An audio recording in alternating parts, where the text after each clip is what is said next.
Yeah. Thanks for letting me that, because I would have been done without that. Yeah, no problem. All right, I'll catch her. Furaze did also move here from Alberta, so look at these two. Might Where's the homegrown talent? Oh my gosh. Okay, gotta focus in my head. Thank you to the graphics team for putting which Zelda is which up at the top. I'm gonna be looking at that all the time. We got Marf rocking the deep violet Zelda. Yes. Furaze, matching his hair, going with the red. Zelda getting a good hit there. Yeah. Man, I predict Zelda's gonna win this one actually. Oh, nice. Throwing out the bold prediction. I have no idea how this Ditto works. I'm gonna be honest with you. Yeah. What's the how does Zelda play the Ditto? Yeah. I mean, from what I'm seeing, it's how they play. Lots of matches, lots of Phantom. Oh, yeah, the neutral B reflecting the Phantom. That should be an interesting thing to think about. Yes, they both go for that. That's got to be. Those are. Wow. Okay, so triple spot dodge into side smash into a forward air that almost killed. Yeah. Okay, that's how you play the. That's how you play the Ditto. Sure. And no, a good DI there from Marf. Forward air's gonna take it. Yeah, dropping down and getting that kill, and current Alberta takes the lead.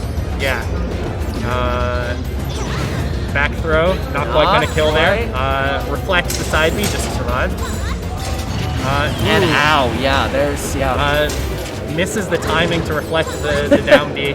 And that's I think something that could be really fun about this matchup. The down B, of course, so many timing mix-ups. You can send it half charge. You can wait a little bit, or you can send it immediately with another V press. Right? And so I think that how that interplay works with using the neutral Bs, using the down Bs, you're gonna have to try and get your opponent's head. Because it is a Ditto. There's whoa! Gets the spike way down there. Speaking of getting in your opponent's head, yeah, he read that recovery route. Neutral B, just to make yourself some space. Yeah. So good work by Marf here. Is holding pretty much a full stock lead in terms of the percentages that we're seeing. Neutral B is out of the combo. A great tool there to get a combo. Comes out so quickly. Yeah. Doesn't have quite the hitbox of like a Luigi Cyclone or something like that, but still useful. Still good for just getting out of there. And wow, Marf really pushes the limits of Zelda's recovery, but we haven't seen SD, so all the power to him. Keep it up.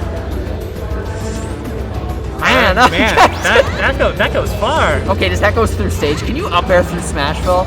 It doesn't look like it. Looks like he tried. That doesn't feel like it should be allowed. Like Ivysaur Vine Whip, fine. I don't think Zelda's up air's that big. Yeah. Ooh, the down smash, not quite, but a bad angle. We know that Zelda can recover from that now. Forward air definitely gonna take. Just run up, short hop, forward air, goodbye, and a 2-stock to start it off for Marf. Looking strong. Pretty clean game one there. He heard about the fantastic storyline of the two brothers meeting each other in Losers Final, and he's like, no. Oh, that's adorable. Too bad it'll never happen.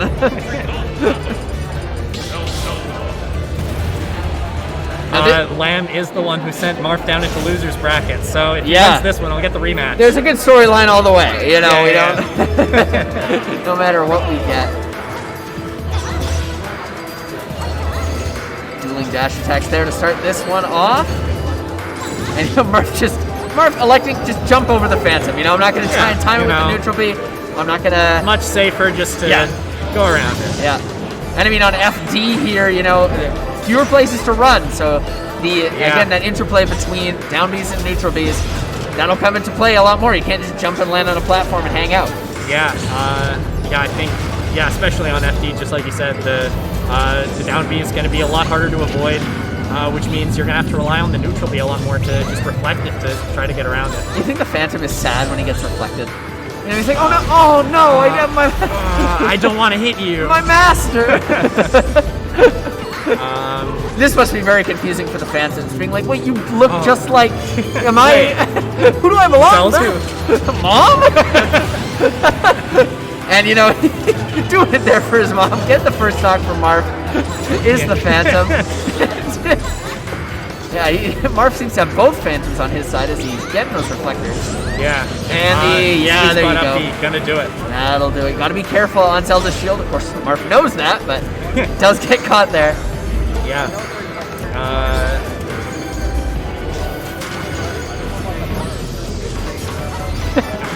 They're swinging. They're brawling. Taking some evasive maneuvers there. Oh, man. Strong down air into strong back air. And, wow. You know, I was thinking there, like, Furaze, really good job even that one up in the stock count, but Marf really solidly. Yeah. And it looks like I would love to see Furaze here sort of mix up his ledge traps, because there are a lot of times where he's just throwing out that Phantom, especially on FD, and Marf is just jumping up neutral being. He's reading the timing really, really well. So, you know, maybe go for something a little bit more aggressive. Throw out a side B perhaps to try and two-frame. There are some options there for Zelda. I know the Phantom is, of course, the bread and butter, but when you're playing against another Zelda, they know you're going to do that. And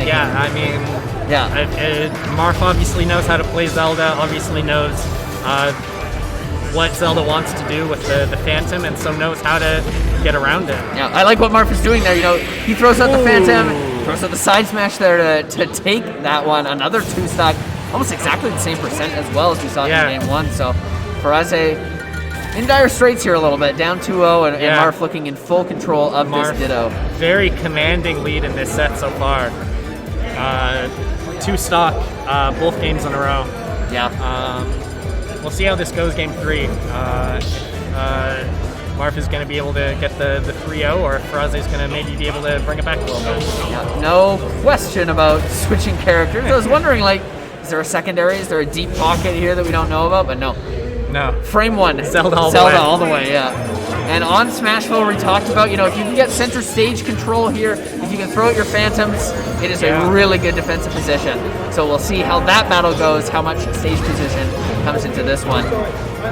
Yeah.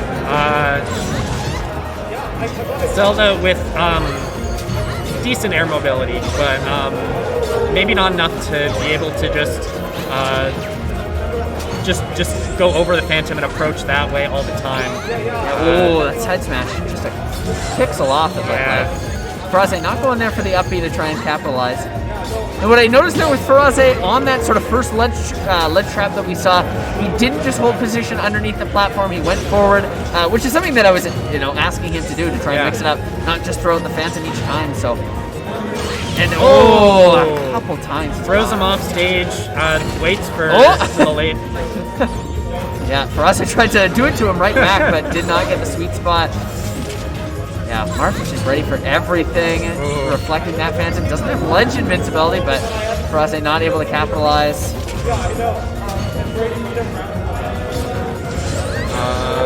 Gets the weak up B, gets a bit of percent there.